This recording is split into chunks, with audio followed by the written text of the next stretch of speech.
Qala sultanul awliya qaddasallahu sirrah utlubil qurba min babi fanaika. Itu dia.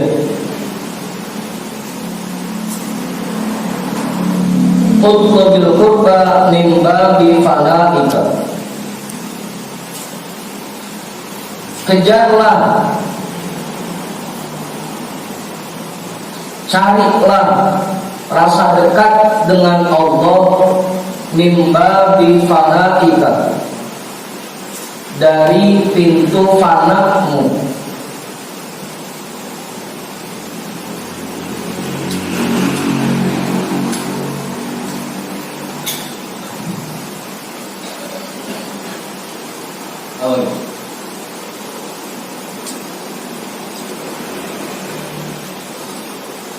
Carilah rasa dekat dengan Allah dari pintu fanamu.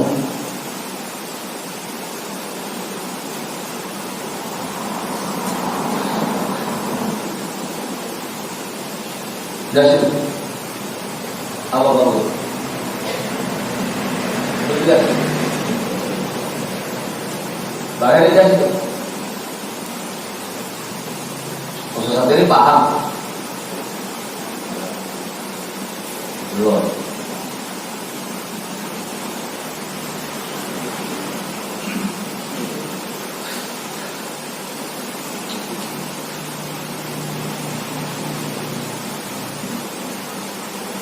Mau lanjutin? Udah jelas tuh? Belum.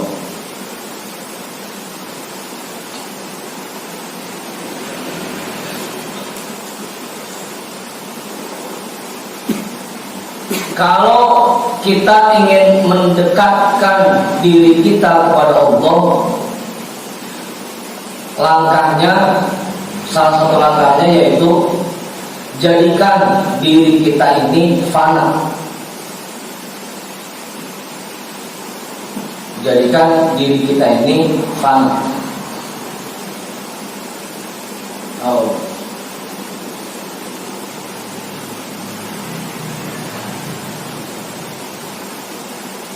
Jadikan diri kita selalu merasa bahwa diri kita ini tidak punya kemampuan apa-apa.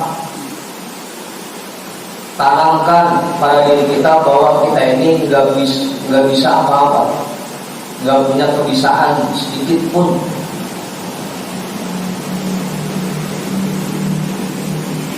Tahu ini? Tanamkan di dalam hati.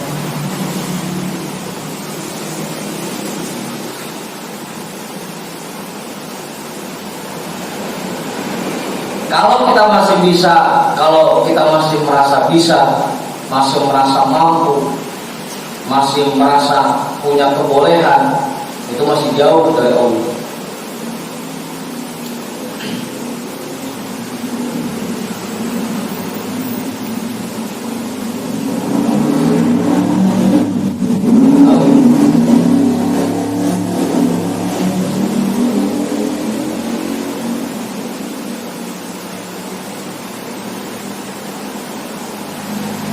Makanya kalimat la haula wala quwwata illa billahil aliyyil azim itu jangan cuma sekedar diucapkan, tapi memang benar-benar dimasukin ke dalam hati dan diterapkan dalam kehidupan, bahwa kita ini makhluk yang serba lemah, tidak punya kekuatan apa-apa, tidak punya kemampuan sedikit pun, kagak bisa apa-apa, kagak punya ilmu, kagak punya harta, kagak punya jabatan. Tanamkan dalam diri kita keyakinan seperti fana.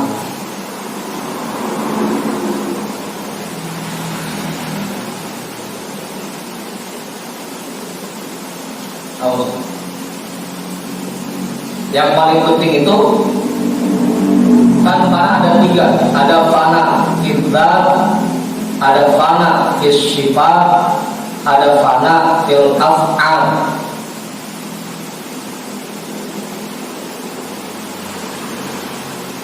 Fana ada tiga ya. fana fi zat, fana fi sifat, fana fil af'al.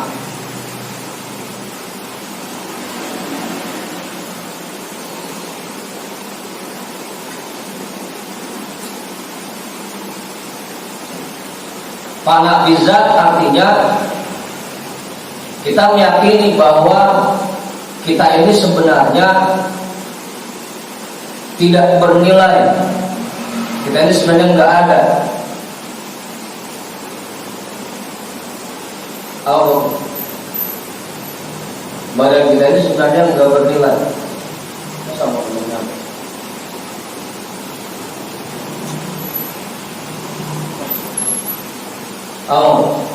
para izat.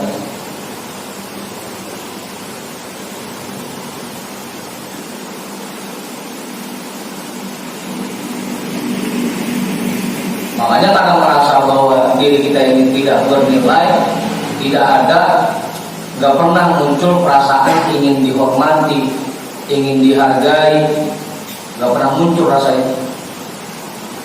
Ingin dipuji, ingin diagung-agungkan, itu nggak ada. Karena kita merasa bahwa diri kita nggak ada.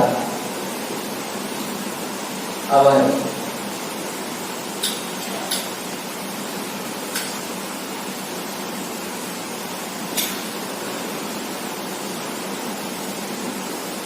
Diri kita tidak bernilai.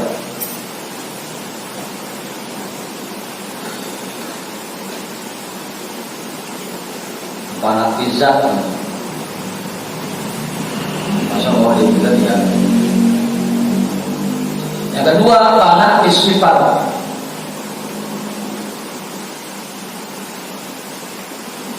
Ini berkaitan dengan 7 sifat ma'ani. Berkaitan dengan 7 sifat ma'ani.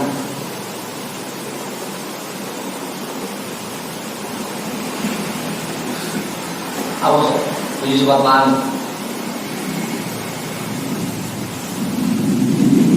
Qudrat, iradah, ilmu, hayat, sama, basar, kalam. Itu kita hilangkan semua rasa itu. Qudrat, rasa berkuasa, rasa mampu, itu hilangkan. Kita ini nggak punya kemampuan apa-apa. Kalaupun kita bisa menggerakkan tangan kita, kalaupun kita bisa jalan dari belang-belor ngidulin, dari ngetan ngulonin, itu bukan kemampuan kita. Itu semua karena kita disalurkan, mendapat saluran sifat kudratnya Allah, bukan karena kita yang kuasa, bukan karena kita yang mampu.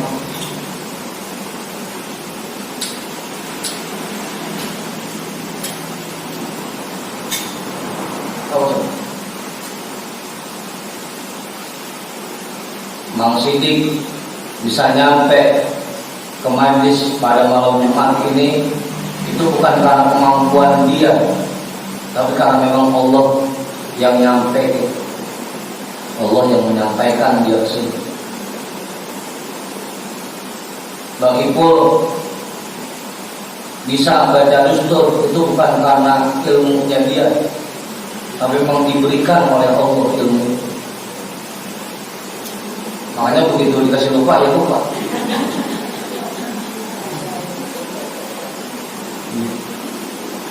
Jadi bukan kita nggak punya ilmu, kita nggak punya rencana, nggak bisa berpikir.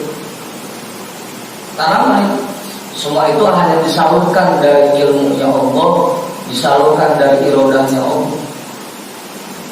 Kita melihat karena disalurkan sifat basornya Allah. Kita bisa mendengar karena disalurkan sifat samahnya Allah. Kita bisa bicara karena disalurkan sifat kalamnya Allah. Bukan karena kemampuan kita, bukan karena kebisaan kita. Fana namanya, fana sifat.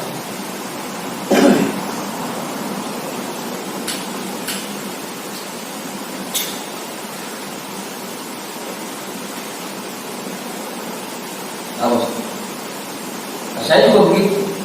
Kalau lagi dipampat selangnya sama Allah, nggak bisa baca ini. Bisa baca kitab yang kagak ada bahasa begini karena disalurkan oleh ilmunya, disalurkan ilmunya. Kalau lagi dipampat, ya nggak bisa.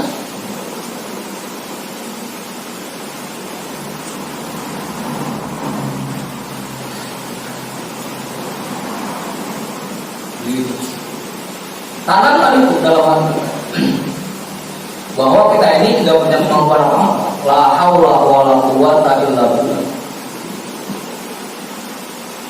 Gitu. Yang pertama tadi efeknya akan muncul rasa tidak ingin dihargai, tidak ingin dihormati, tidak ingin dipuji. Karena rasa bukan saya ngerjain, bukan saya yang pintar, bukan saya yang bisa.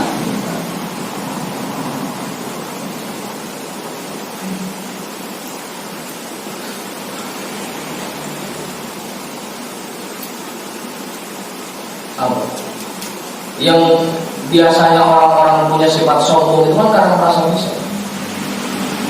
Yang biasanya punya sifat takal itu kan karena merasa mampu. Sabar dulu, Bang Heri, sabar dulu.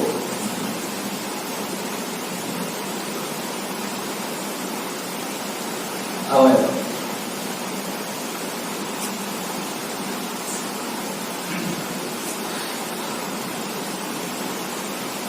Nah, kalau kita pengen dekat dengan Allah, tanamkan itu bahwa kita ini nggak punya kemampuan apa-apa.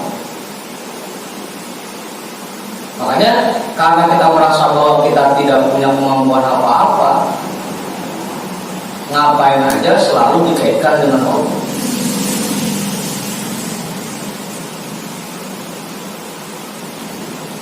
Awalnya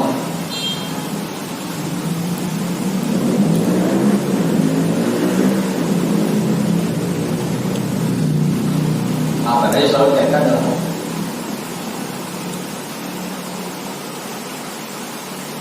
Mau sholat, ya Allah gerakkan badan saya untuk mengerjakan sholat. Begitu mau ruku, ya Allah gerakkan badan saya untuk ruku. Mau berangkat kerja, ya Allah gerakkan badan saya untuk berangkat kerja. Selalu begitu jadi. Karena merasa kita tidak punya kemampuan apa-apa.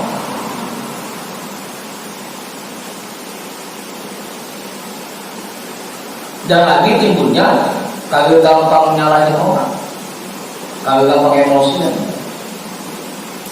Apa?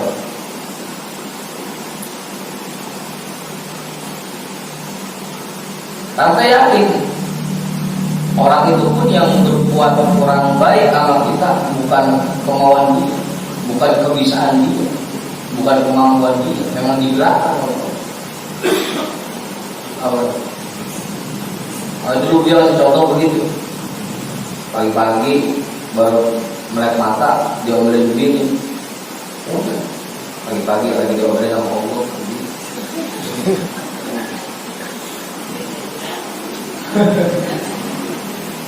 Lagi tidur enak-enak, tiba-tiba disiram sama begini.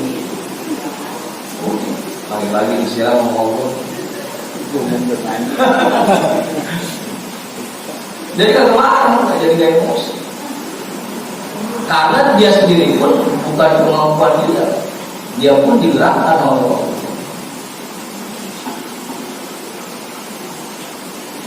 Awal, begitu itu.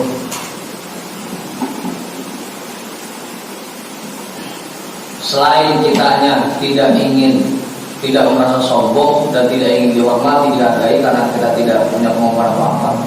Begitu ada orang lain yang melakukan sesuatu yang sekiranya bikin hati kita kesel, tahu kan? Karena dia kok kalau mau, emang Allah yang gerak. Awas.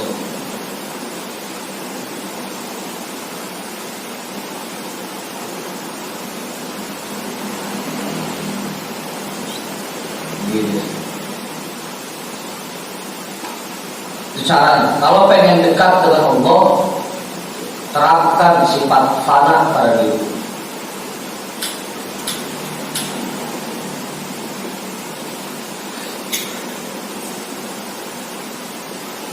Awal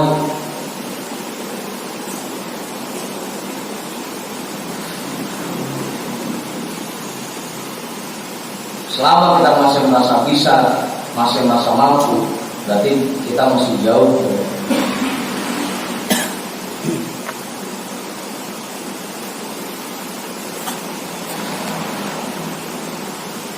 Idza radita ahabbaka fa idza ahabbaka afla'anka ashabaka kunta abadan fi suhbatihi ma'a ilmika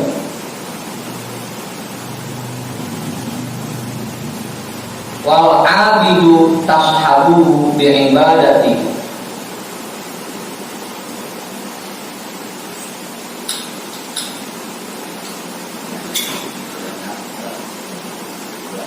Yang bilang belum.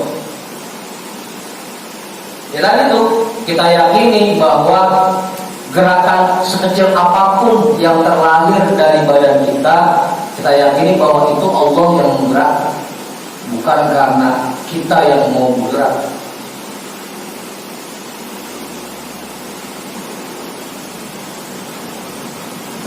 Kita nyulik rokok, masukin rokok ke mulut, rokok, ntar ngampelin tangan lagi, itu semuanya digerakkan oleh, bukan kemampuan kita. Kita garuk, kekedih, apa itu? Itu semuanya digerakkan.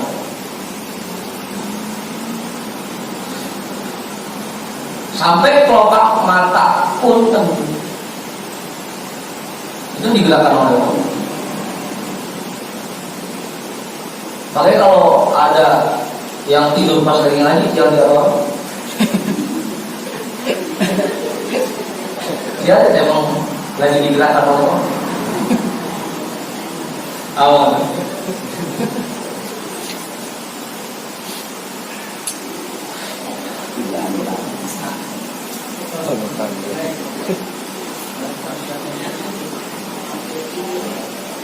Iya, sama. Cuman dulu biar masih contohnya begini. Kayak misalkan bini kita mau pergi ke pasar, kan ngomong ke rumah lakinya kan, bang, saya ke pasar ya, jangan. Ntar kagak lama dia ngomong lagi, bang, ke pasar ya, jangan. Yang ketiga masih ready aja, bang, saya ke pasar ya, kawan. Ujungnya dikasih juga di sono merah.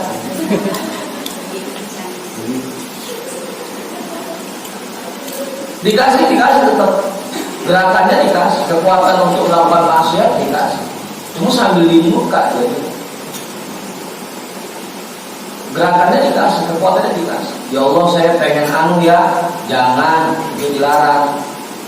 Masih maksa aja, ya Allah saya pengen anu ya, jangan, dilarang. Udah ketiganya, ya Allah saya pengen anu ya, di sono kerjain, bentar lihat tuh udah. Ini sudah cuma tetap kekuatannya Allah yang kasih.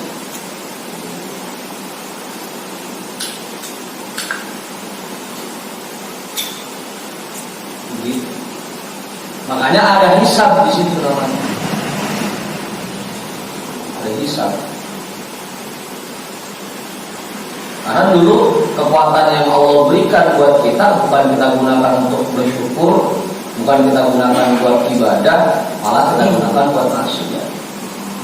Ini sama dikasih hukuman. Kita dikasih duit sama bapak kita misalkan, ini buat bayar sekolah ya, tiba-tiba kita buat main, diomelin apa kagak? tas dibakar, celana dibakar, baju dibakar, sepatu dibakar. Udah sudah sholat lu,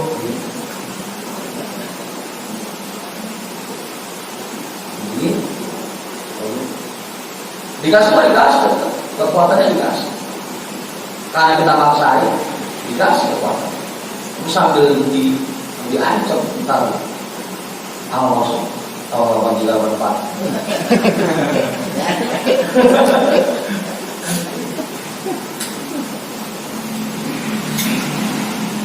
Gitu, tetap boleh kasih.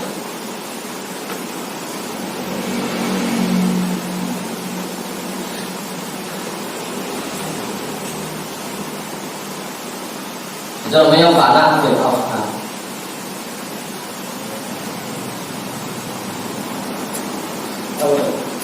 Kan ayatnya saya kita baca, fa'alhamaha fujuraha wa taqwaha. Yang fujur itu pun ilhamnya dari Allah, yang takwa pun ilhamnya dari Allah.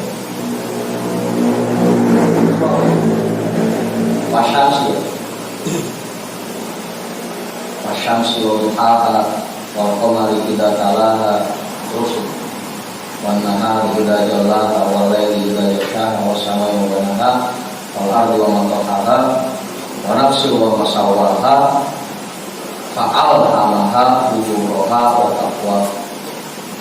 Yang fujurnya Allah yang mengilhami, yang takwanya Allah.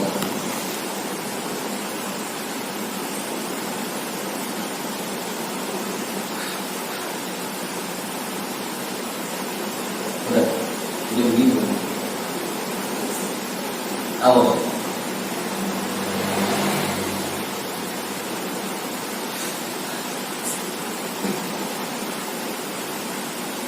Tanamkan itu sifat fana dalam diri kita, sehingga dalam aktivitas apapun selalu kita kaitkan dengan itu. Ngapain aja?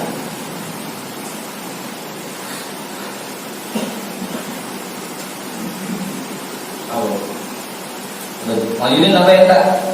Kamu ini kan? Maju kan? Kemarin.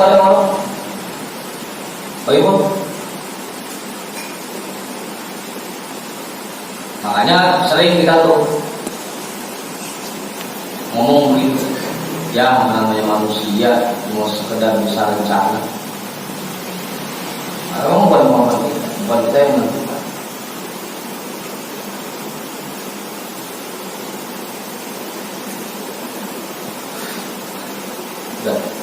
Dalamnya fana.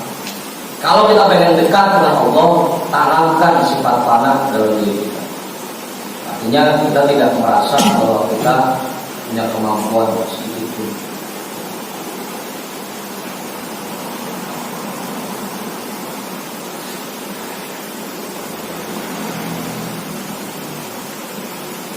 Makanya kalau ada imam membaca Quran tengah-tengah lupa jam tangan, emang lagi dipangkat selalu ngomong. Imam si lupa mulu ya. Emang Allah yang lagi lupa.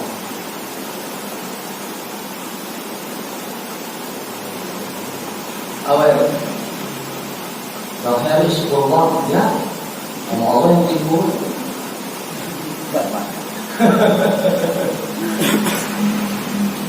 Idza radita ahabbaka, apabila kamu ridho terhadap Allah, maka Allah akan mencintai dirimu.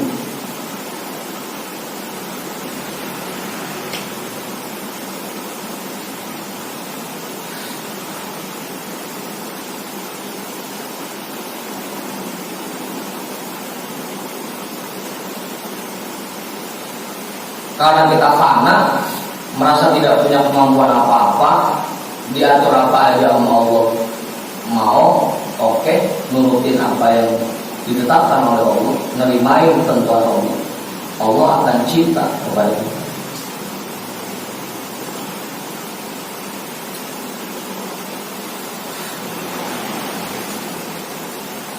Fa'ila ahabbaka atla'anka, maka apabila Allah mencintai dirimu, Allah akan perlihatkan berbagai macam rahasianya kepadamu.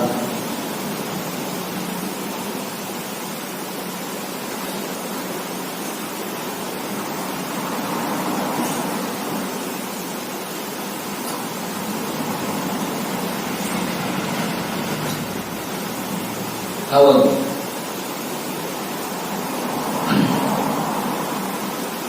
wa ashabaka ada wajah baik. Dan Allah akan menjadikan dirimu sebagai sahabatnya.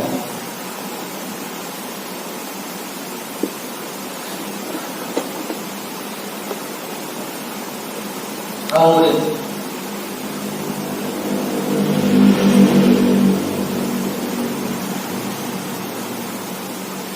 makanya udah pusing. Kita karena selama ini berpegangan dengan logika pikiran kita, makanya sering pusing.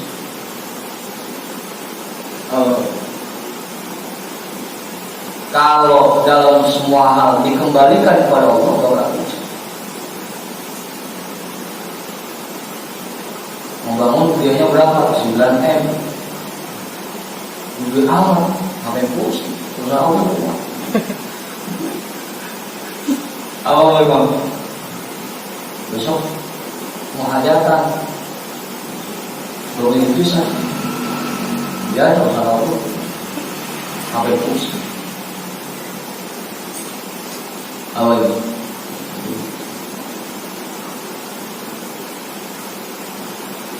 Selain aja Ustaz.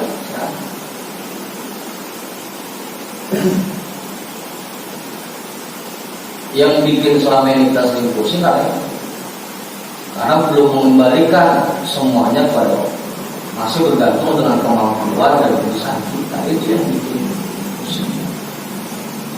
Masa kita bisa, masa kita mampu.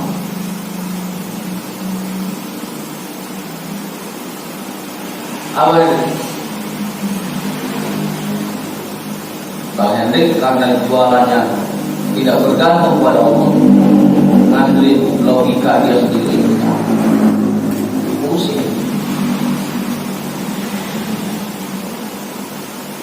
Awal.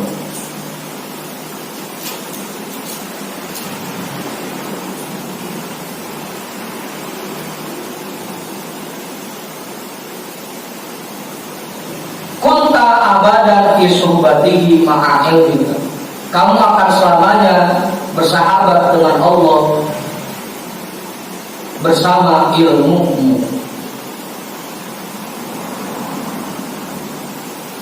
Wal abidu tashabuhu bi ibadati.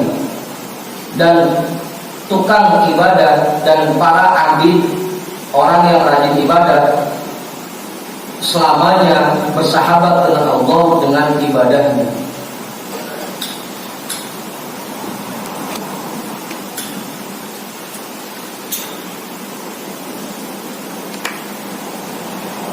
Udah, ya sudah.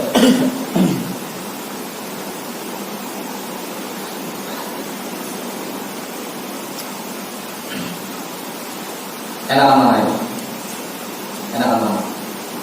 Amor, enak mana? Muhajirin udah paham itu? Kamu akan selamanya bersahabat dengan Allah bersama ilmumu. Sedangkan orang yang abid selamanya akan bersahabat dengan Allah dengan ibadahnya.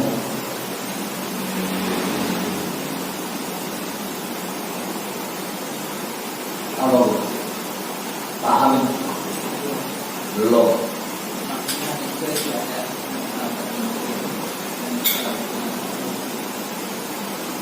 Kalau orang yang tukang ibadah mah dekat sama Allahnya pas lagi ibadah doang, lagi sholat dekat sama Allah baru, lagi puasa baru udah dekat sama Allah, lagi zikir, lagi lirik baru dekat sama Allah. Itu orang yang ambil. Tapi orang yang sudah fana, dia lagi ngapain aja Jangankan apa lagi sholat, lagi di pasarnya, lagi kerjanya, selalu bersama Allah, selalu dekat dengan Allah. Gitu.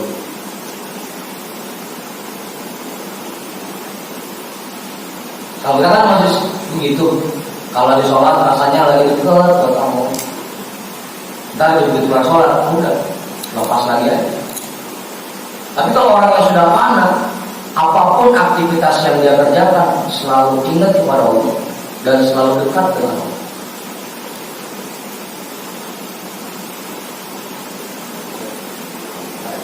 Hah? Makanya kan kalau dia bilang ada tukang ibadah, ada ahli ibadah. Kalau ahli ibadah nggak perlu kayak tukang ibadah, setiap saat di masjid, di mana-mana. Dia sampai sholat, dia zikir, sampai zikir dia baca Quran.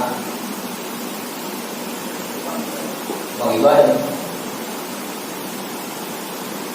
Tapi buat orang-orang yang fana nggak perlu begitu. Sholat ya sekedarnya aja kan, yang wajib-wajib, yang rawatib. Sisanya dia kerjakan aktivitas keseharian. Tapi itu pun tetap hatinya tidak pernah jauh dari Allah, tidak pernah terlepas dari Allah. Selalu ingat kepada Allah. Idealnya.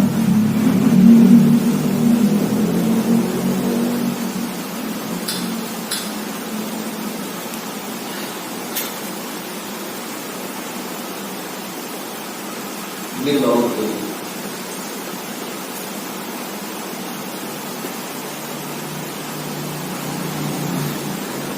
Emang penyakit kita ya. Kalau lagi sholat mah ingat sama Allah, begitu kelar sholat udah langsung lupa. Bahkan yang seringnya mah sampai lagi sholat lupa.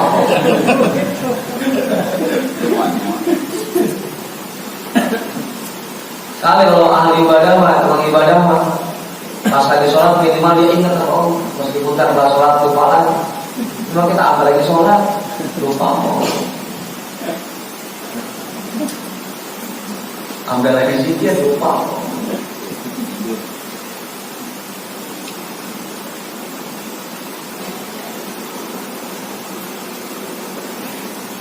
Makanya panah itu jadikan diri kita panah agar dalam semua aktivitas kita selalu ingat kepada Allah. Dalam semua aktivitas kita selalu kita kaitkan dengan Allah.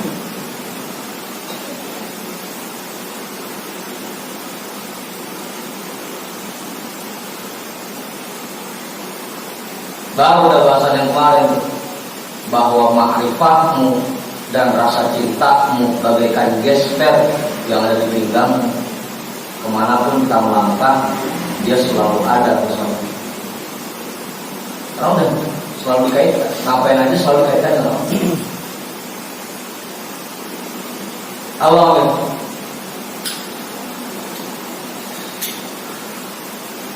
La ya'lamu annal murida hadza illal alim.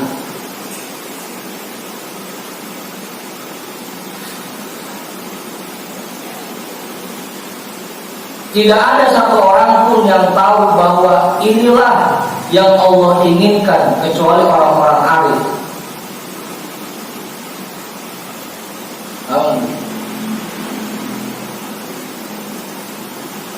Yang Allah inginkan bukan kita banyak ibadah, bukan. Banyak sholat, banyak puasa, banyak zikir, bukan itu.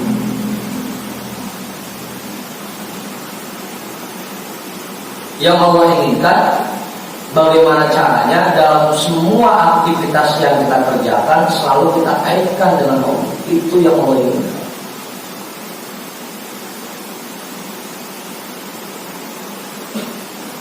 Dan yang paham itu hanya orang-orang arif.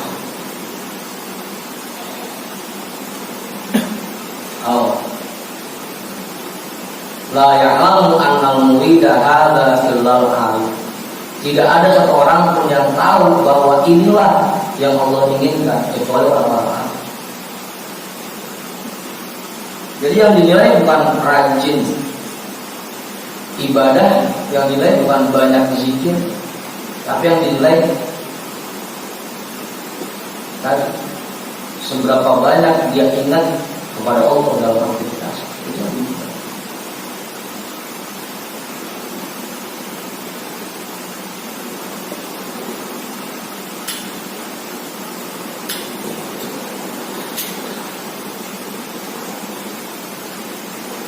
Nah, kalau zikir pakai lidah mah ada saat berhentinya. Lagi makan berhenti dan zikir, lagi minum berhenti dan zikir. Tapi kalau ingat sama Allah dalam hati, ngapain aja terus. Lagi di kamar mandi berhenti kita zikir di lidah, kagak boleh, dilarang. Tapi dalam hati terus. Gitu. Dan itu yang kita jarang sadar.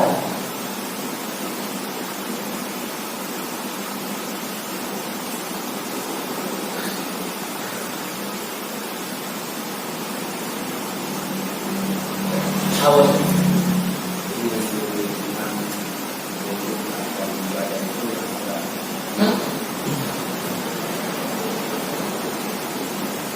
Benar. Jadi semua aktivitasnya selalu dikaitkan dengan baru dan top. Apa? Apa?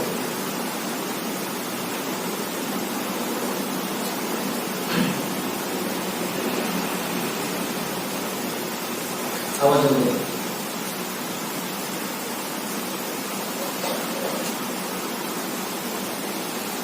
Karena tadi tuh kita zikir banyak-banyak, tapi kalau hatinya nggak ingat Allah, nggak sama aja.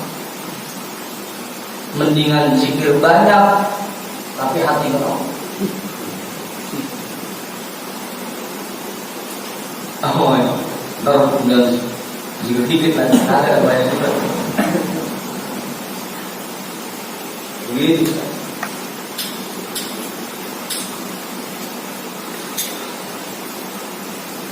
Dan itu yang susah, menanamkan itu yang susah.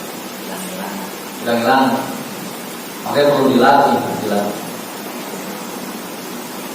Bisa karena biasa. Insya Allah kalau setiap hari kita latih untuk selalu mengkaitkan kejadian yang kita alami kepada Allah, nanti kalau lama-lama terbiasa.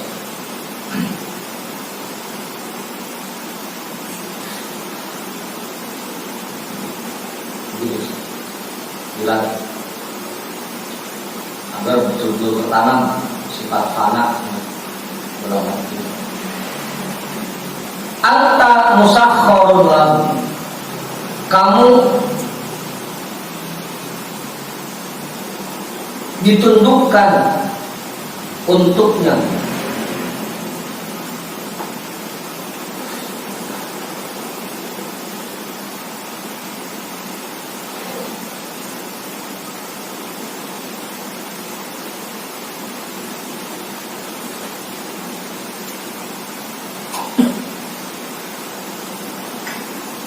Oh.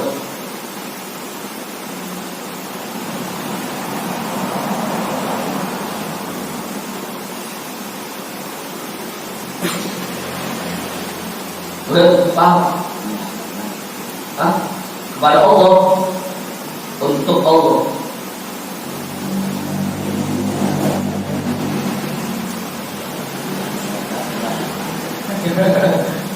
Nyanyi pulang kemana? Untuk Allah. Kamu ditundukkan untuk Allah. Fa in wafaqta Allah fi dzalika wa illa fa anta mafrud. Jika kamu mengikuti semua ketetapan Allah, maka kamu akan selamat. Wa illa fa anta mafrud. Jika kamu tidak patuh, tidak mengikuti ketetapan Allah, fa anta mafrud, maka kamu akan terusir dari sisi ini.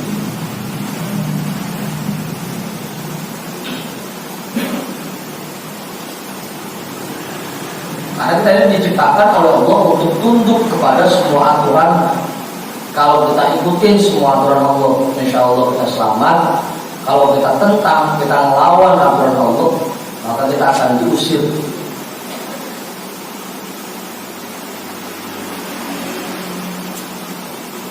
Makanya kan dalam hadis kursinya itu ancaman man lam yardo biqodoi walam yashkir ala balai fal yatlub robban siwaku wal yakhruj min bainis samai wal ardi.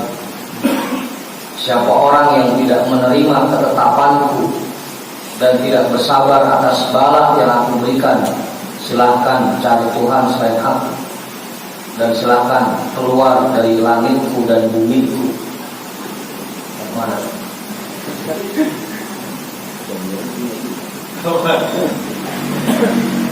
Mau mana? Kita pergi ke Mars, masih punya Allah dulu. Ke Jupiter, masih punya Allah juga. Mau mana?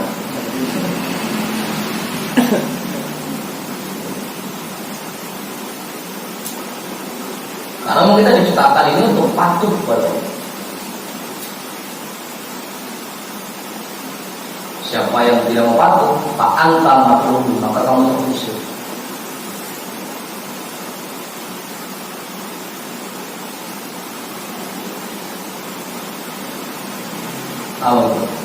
Atau gampangnya mah, kalau kita selalu mengikuti ketetapan Allah, mengikuti hukum Allah, insya Allah hidup kita nyaman, tenang, damai. Kalau kita selalu melawan aturan-aturan Allah, maka hidup kita akan selamanya selalu merasa gelisah. Gak pernah ada nyaman-nyaman.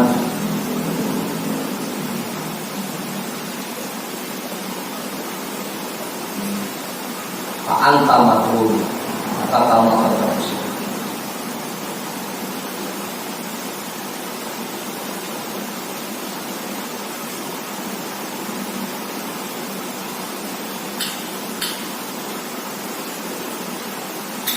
Tahu tak? Udah tuh. Mau coba namanya enggak? Tadi ya, jangan ngandelin kemampuan kita, jangan ngandelin logika pikiran kita. Semuanya serahkan ke Allah. Kita nggak punya kemampuan apa-apa. Oh,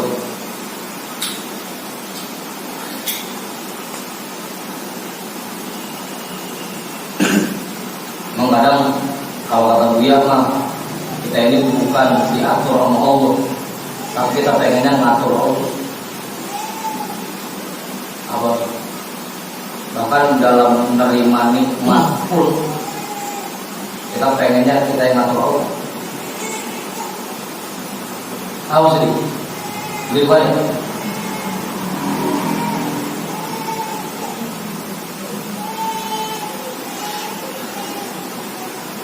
Kamu bilang awal ini begitu. Kita seringnya begitu ngatur Allah, bukannya kita diatur Allah, tapi kita pengennya ngatur Allah. Awal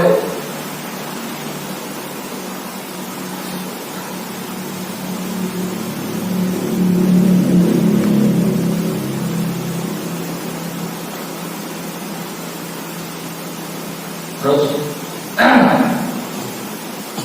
tahu dan juga ada yang lewat maju awal baik masih dik lanjut di mana mandiki kali mandiki mau nanya lo mau mana mandi enggak orang bangkis mana mandi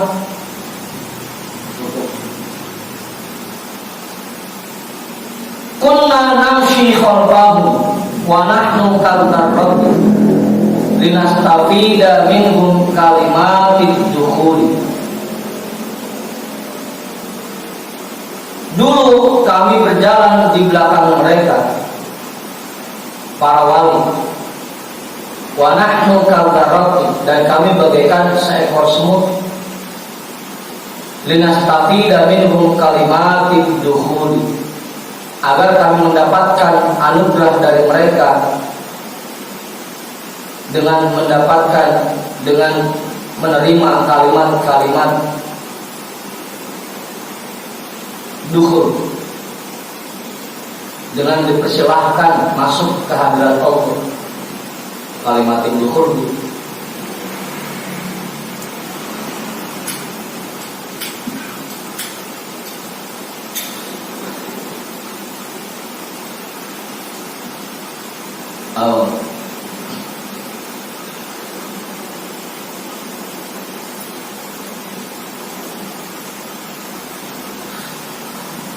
apa itu? Paham? Mengulit dengan kabur dengan maksudnya ke pasar apa?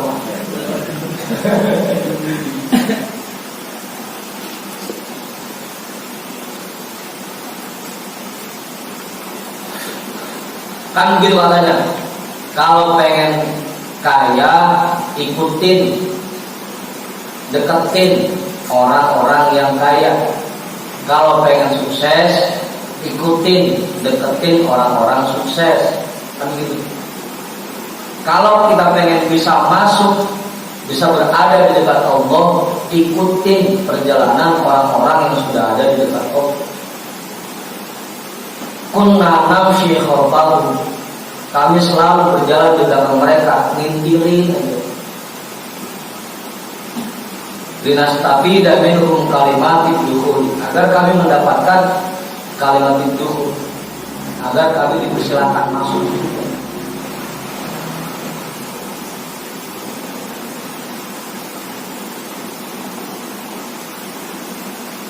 Kalau pengen berada di dekat Allah, ikutin cara orang-orang yang sudah ada di dekat Allah.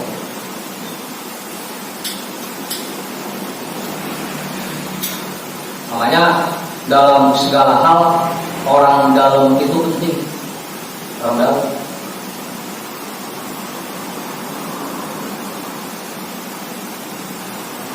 Kita pengen masuk kerja di pabrik aja, kudu ada orang dalamnya, biar gampangan masuk.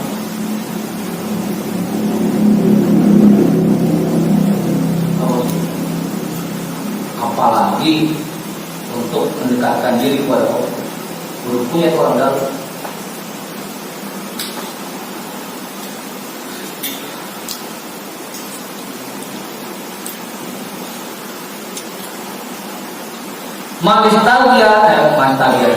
Manistagna biroihi dor. Orang yang merasa cukup dengan pendapatnya sendiri, maka dia akan tersesat.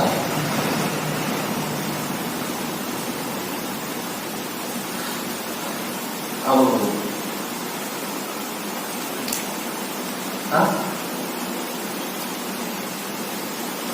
Ini ada apa?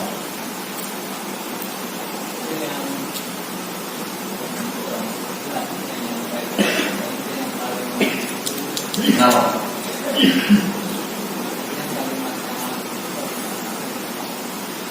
Kalimat yang masuk. Kalimat tujuh itu kalau bahasa kita, silakan bang masuk, menurut tempatnya udah disiapin, begitu maksudnya. Silakan masuk. Kan begitu sampai kan langsung disambut. Udkhuluha bisalamin. Silakan masuk ke dalam surga dengan penuh keselamatan. Itu kalimat dukhul namanya. Kalimat dipersilakan masuk. Selamat menikmati. Anggi. Mohon 200.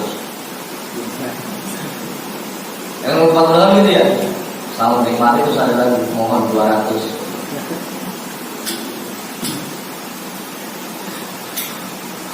Kalau mohon 200 itu mohon 200.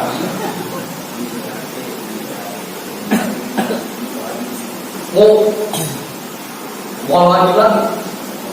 Wajib. Fardu ain kamu itu. Fardu ain. Buat kita mencari pembimbing yang bisa nganterin kita untuk berada di dekat Allah, hukumnya fardu ain. Setiap orang kewajiban.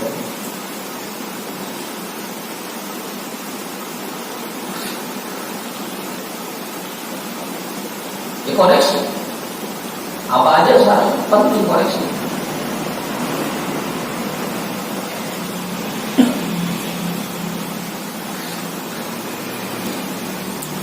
Ada rekom,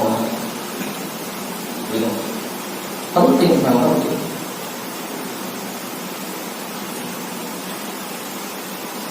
Bahkan di sini ditegaskan lagi, manistarna biroihi dol. Orang yang merasa cukup dengan pendapatnya sendiri akan tersesat. Kagak mau ngikutin sama-sama. Udah saya mah ngamalin Quran sama hadis saya, nggak perlu ulama, nggak perlu guru. Sesat.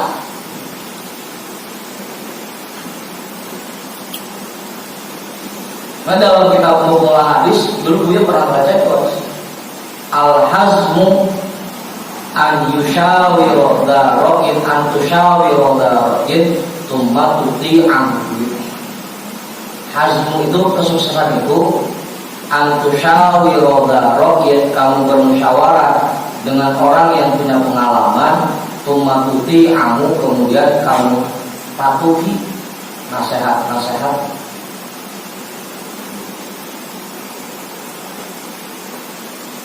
Kalau kita pengen dekat sama Allah, ya tanya sama orang-orang yang sudah ada dekat Allah. Gimana sih caranya biar dekat sama Allah? Makanya perlu pembimbing, perlu ada yang arah.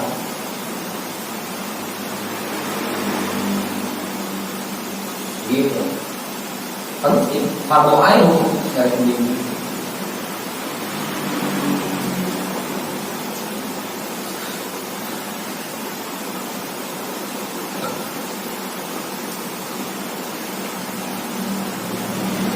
Udah, apa maksudnya? Jadi penting maksudnya nyari pembimbing agar ada yang menuntun kita.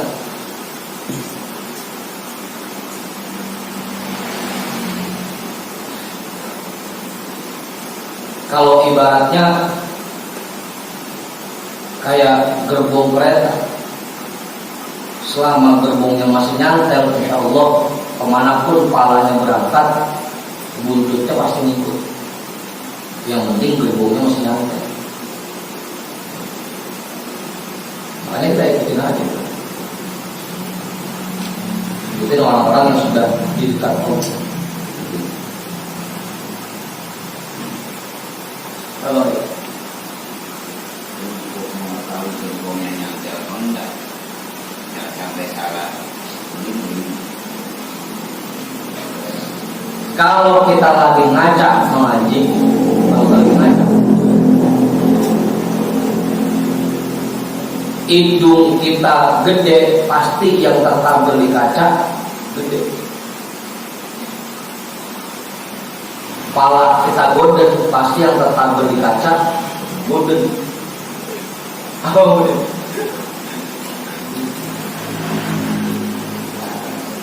Hah?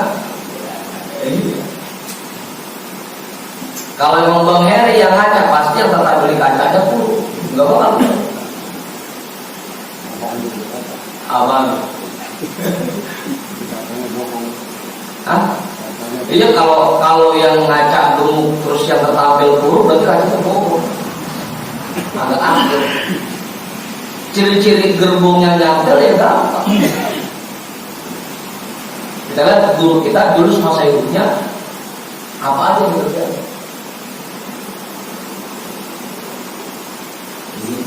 Kira-kira yang kita kerjain udah akur belum sama yang dikerjain guru kita? Kalau udah akur, insya Allah nanti. Oh.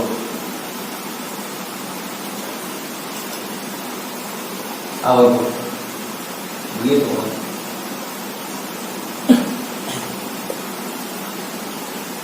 Ini ukuran gampang. Kalau apa yang guru kita kerjain, kita udah kerjain, insya Allah nanti.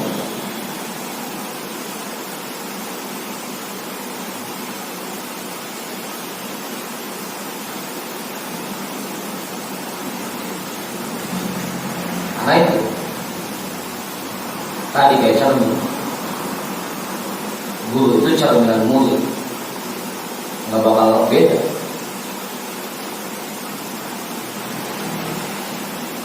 Apa?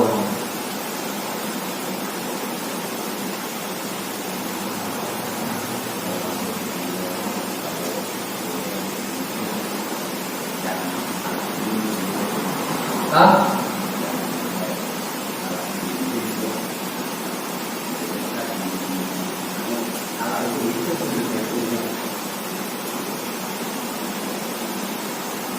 Emang sudah begitu.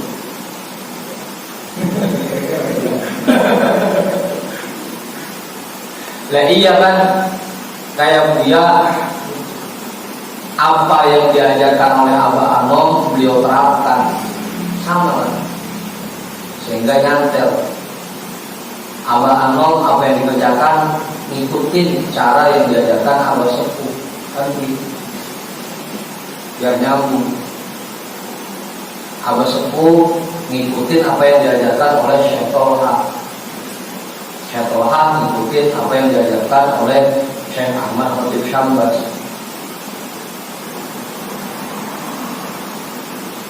Terus nyampe. Nah, tinggal di kita. Kalau apa yang kita kerjakan masih beda dengan apa yang diajarkan sama Buya, mursyid kita, berarti belum nyantel.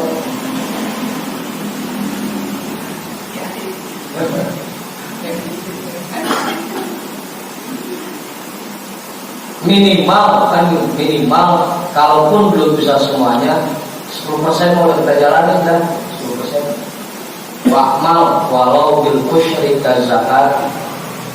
Amalkan apa yang sudah diajarkan itu meskipun baru 10% sebetulnya. Minimal sih.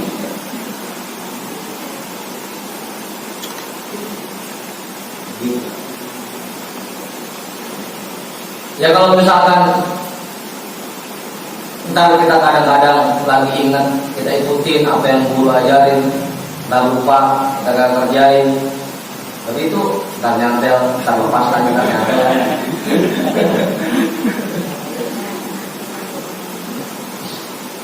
Awas. Apa dulu? Lompat tuh, iya kan? Udah masuk, dia lompat lagi, dia masuk lagi, dia lompat lagi.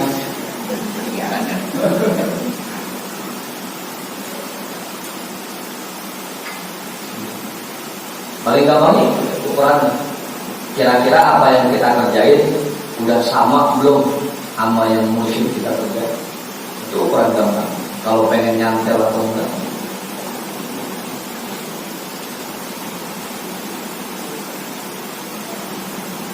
Ya kan, misalkan Buya ngajar kita singkatnya pakai itu kan, pakai yang nada agak keras, la ilmu. Tiba-tiba kita pakainya yang lembek, ilmu.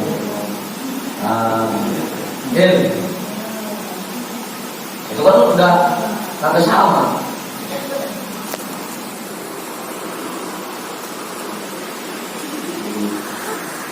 Tahu? Contohnya begitu.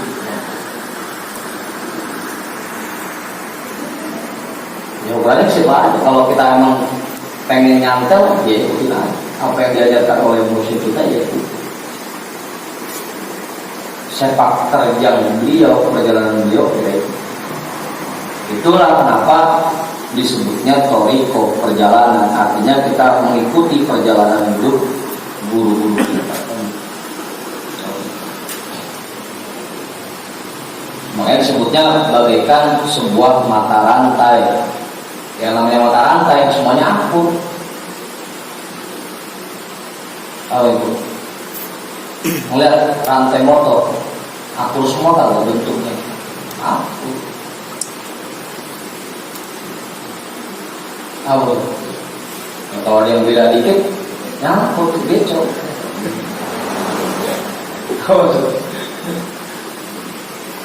Rantai kapal lah yang dibuat pasti akur bentuknya.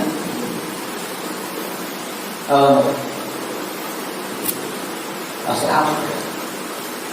Yang namanya kita sebagai murid jamaah pasti akur dengan guru.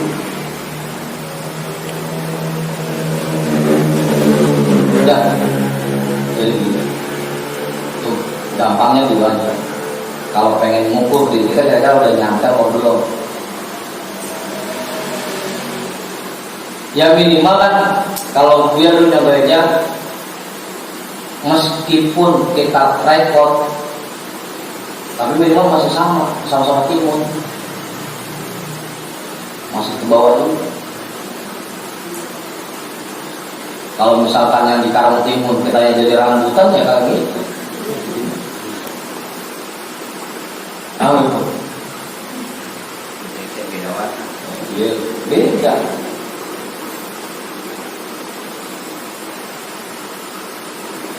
Nah, kalau sama mah meskipun repot-repot kayak masuk juga. Kan? Kalau beda, meskipun bagus banget nggak masuk. Nah, beda gimana? Oh, beda. Udah. Wabah ada kalamin yang dua sudah dulu. Jadi kita lihat poinnya. Dalam semua aktivitas kita yakini bahwa kita ini nggak bisa apa-apa. Semuanya kita kaitkan dengan Allah. Semua yang kita alami, kejadian apapun yang kita alami dalam kehidupan, semuanya ketetapan Allah. Bukan karena salah kita, bukan gara-gara siapa-siapa. Semuanya memang kehendak Allah. Kita bisa sukses, memang Allah yang ingin kita sukses. Kita gagal pun memang Allah yang menetapkan kita gagal. Bukan karena salah siapa, bukan karena kita.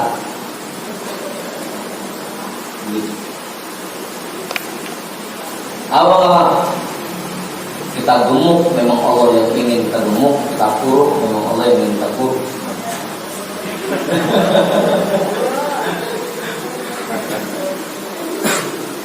Nah, apa loh? Iya, memang intinya panah kan selalu bilang, orang apa udah pada pamit aja? Belum deh, belum mau alam ini.